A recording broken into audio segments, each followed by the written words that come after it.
Bonjour et bienvenue à la recette de août 2017 avec Dryade Herboristerie, Annie Bazinet et les recettes végé et sans gluten. Donc, on continue la simplicité cet été. Une recette qui m'apparaît très basique, que j'ai vu beaucoup de fois avec beaucoup de chefs végétariens et dans la cuisine crue en général.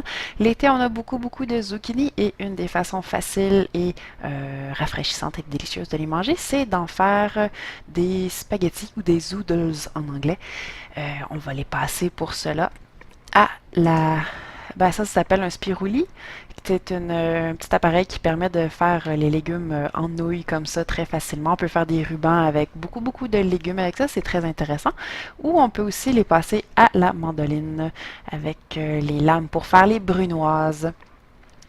Donc, on se retrouve avec des zucchini en petites lamelles comme ça qui peuvent passer pour des spaghettis. C'est, comme je disais, très rafraîchissant et surprenamment léger et nourrissant. Donc, très agréable pour l'été quand il fait chaud ou simplement quand on a des tonnes et des tonnes de zucchini à passer. On peut aussi adapter cette version-là à faire des lasagnes, mais à ce moment-là, on va prendre des très gros zucchini qu'on va faire en très grosses lamelles pour faire des lasagnes. On va aussi avoir besoin d'environ une tasse de noix. Ça peut être mélangé, ça peut être juste une sorte. Ici, on voit les noix de Grenoble et des graines de citrouille pour leur côté très nourrissant, un peu plus gras, plein de vitamines, plein de zinc, plein de minéraux. Euh, Ça peut être celle que vous avez à la maison, mais j'aime bien varier mes noix. Ensuite de ça, on prend un pesto, que ce soit un pesto fait maison ou un pesto du commerce.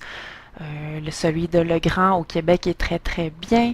Il n'y a pas de fromage dedans, il y a des noix, il y a un peu d'ail par contre, mais il est vraiment là, très satisfaisant, très délicieux, très frais. Une belle compagnie québécoise.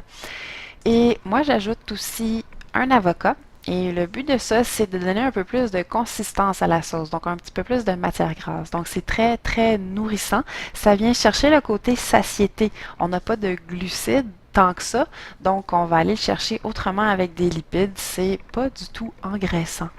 Donc je vous recommande d'essayer les avocats. C'est très bon pour la digestion. Puis en plus, avec un petit peu de citron et de fines herbes là, qui se retrouvent dans le pesto, c'est très digeste aussi. Donc, on va piler l'avocat. Et une fois qu'il est bien pilé, on va ajouter le pesto et on va mélanger jusqu'à temps que la consistance soit homogène.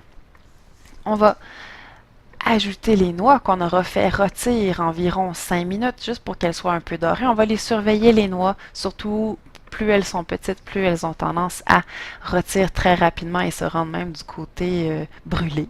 Donc on va garder un œil sur les noix quand même pendant qu'elles rôtissent. Et on va encore une fois mélanger.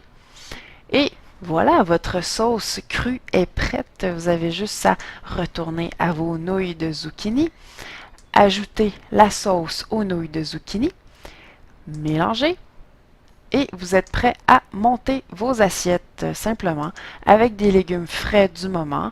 Vous allez saler, poivrer et vous allez servir et manger. Je vous souhaite un excellent appétit. Merci, bonne journée. Pour plus de détails sur les vertus herboristiques de la recette, consultez la page web de la recette sur dryadeherbo.com. Merci d'avoir écouté. À la prochaine!